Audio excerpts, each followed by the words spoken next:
Dear students, ये बड़ा दुखदाई है कि धीरे धीरे 1 बाय 1 एग्ज़ाम्स कैंसिल हो रहे हैं। बिहार में विशेषकर चुनाव का बहाना लेकर या चुनाव की जैसी भी स्थितियाँ हैं, हम सभी जानते हैं 1 बाय 1 बीपीएससी का मेंस का एग्ज़ाम, उसमें जुडिशियरी, सिपाही और दूसरे भी एग्ज़ाम्स, और अब तलवार लटक गई है एसआई मेंस पे। और संभवतः हो सकता है कि रात में ये भी आ जाए वेबसाइट पे। आधिकारिक रूप से अभी इसकी घोषणा नहीं हुई है, लेकिन अखबारों में आ गया तो शायद धीरे धीरे ये भी हो जाए और शायद मॉर्निंग होते होते आपको पता चल जाए कि आधिकारिक रूप से ये भी कैंसिल हो गया।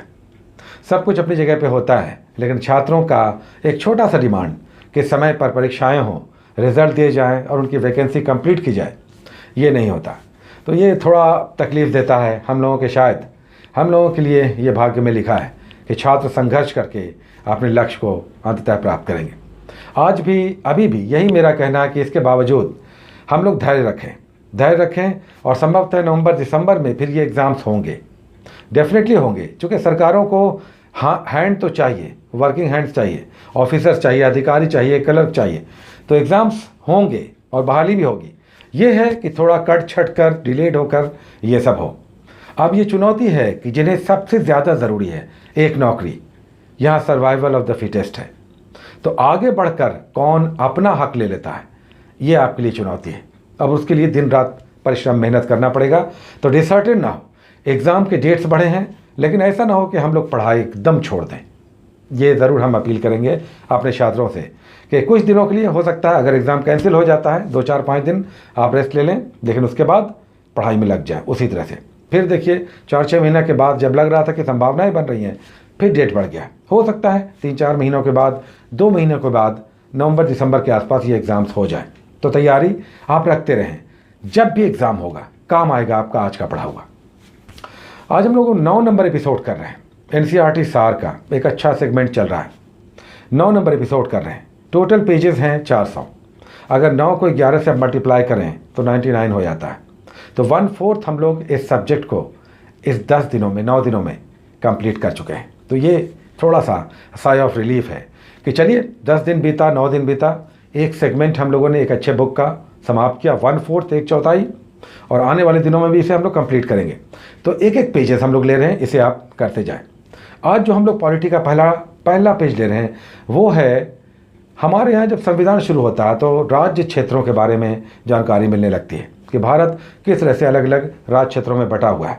तो भारत के राज्य क्षेत्र और उसके संघ क्षेत्र के बारे में इसमें जानकारी है। अगर कहें कि आर्टिकल 1 से शुरुआत होती है तो ये सब आपको यहाँ से देखने लगेगा। जब 1955-56 में राज्यों का पुनर्गठन हुआ, स्वतंत्रता के बाद राज्य तो पुनर्गठित नहीं थे, संगठित नहीं थे, देसी राज्य या ब्रिटिश राज्य या बहुत सारे सरदारों के अधीन क्षेत्र थे, वो सब सम्मिलित हुए। तब इनका फिर पुनर्गठन हुआ 1955-56 में। 56 में रिकमेंडेशन आया, तब राज्यों की संख्या 14 थी और केंद्र शासित प्रदेश 6 थे पूरे भारत में। तो यही इसी का डिटेल्स है यहाँ पर। पेज नंबर यहाँ पर दिया हुआ है, 10 नंबर हम लोग पेश कर रहे हैं। 9वां दिन हम लोगों के इस बुक को करने का है। उसके बाद हम लोग इंडियन ज्योग्राफी में एक पेज लेते हैं। आज भी पेज नंबर 10 पे आप जाएंगे तो मानसून या जलवायु के संदर्भ में ही आपको पेज दिखाई देगा। इसमें मेनली आप समझें कि मानसून किस तरह से भारत में प्रवेश करता है, और फिर बंगाल की खाड़ी, और फिर लौटता हुआ मानसून, अरब सागर के मानसून, ये सब डिटेल्स थोड़ा सा आप समझने का प्रयास करें।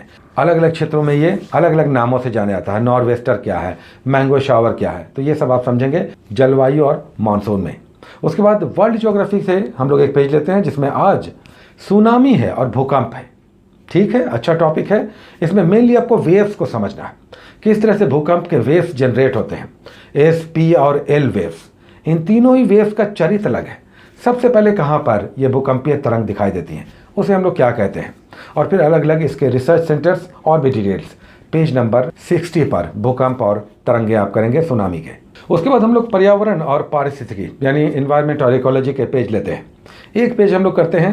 पिछली बार हम लोगों ने जो पेज लिया था ओजोन परत और फिर प्रदूषण था, जो पेज का हेडलाइन था, उसी का यहाँ पर एक्सटेंशन है। इसमें यहाँ पर मेनली न्यूक्लियर एनर्जी से होने वाले प्रदूषण है। अब चेरनोबिल की घटना कहाँ हुई थी, और फिर दूसरे क्षेत्रों में यानी न्यूक्लियर नाभिकीय एनर्जी से जो प्रदूषण है उसके रिसाव से होता है, उसके डिटेल्स हैं, उसके कुछ रिसर्च सेंटर्स हैं, और फिर जल प्रदूषण से भी संबंधित यहाँ पर कुछ फैक्ट्स आपको दिखाई देंगे।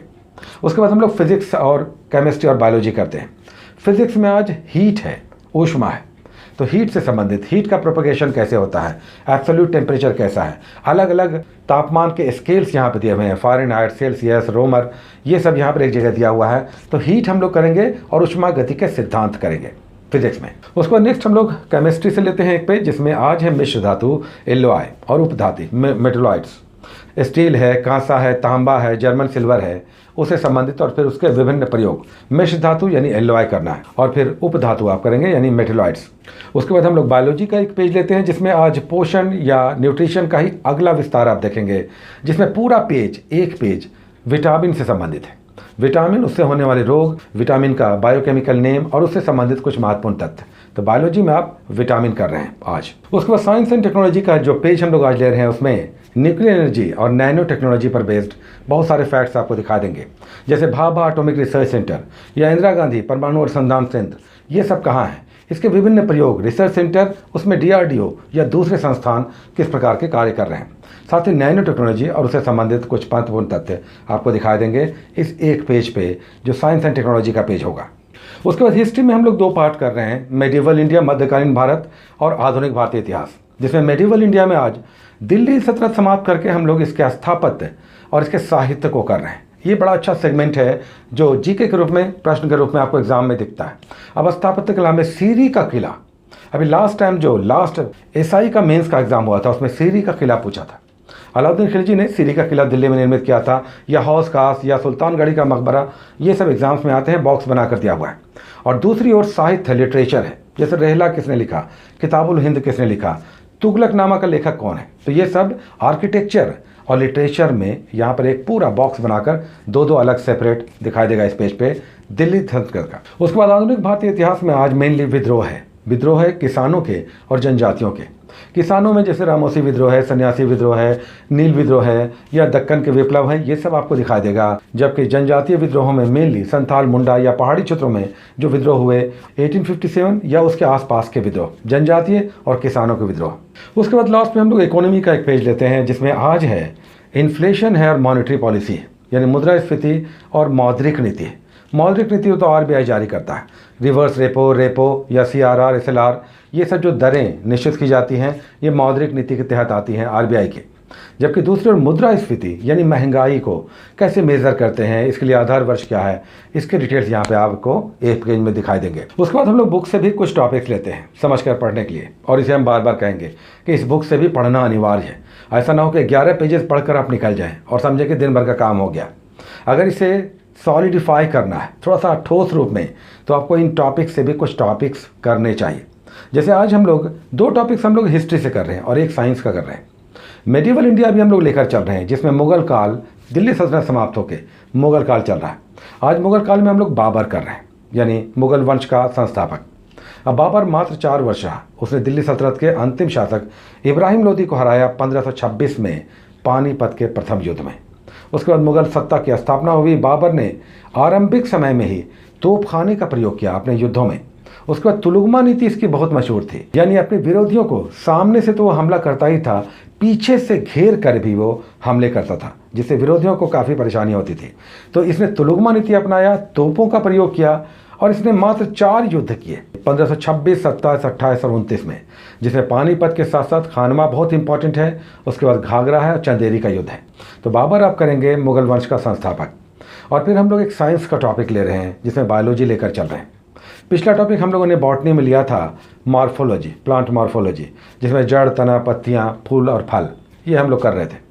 नेक्स्ट टॉपिक अगर आएंगे आप बॉटनी में देखेंगे तो प्लांट टिश्यू यानी पादप उत्तक भी बहुत इंपॉर्टेंट है, छोटा सा टॉपिक है। अब इसमें मेन प्लांट्स की वृद्धि और विकास के साथ साथ उसमें संवहन उत्तकों को आप समझेंगे, जिसे मेरिस्टेमेटिक टिश्यू और परमानेंट टिश्यू के रूप में हम लोग जानते हैं, जैसे जालम है, फ्लोएम है।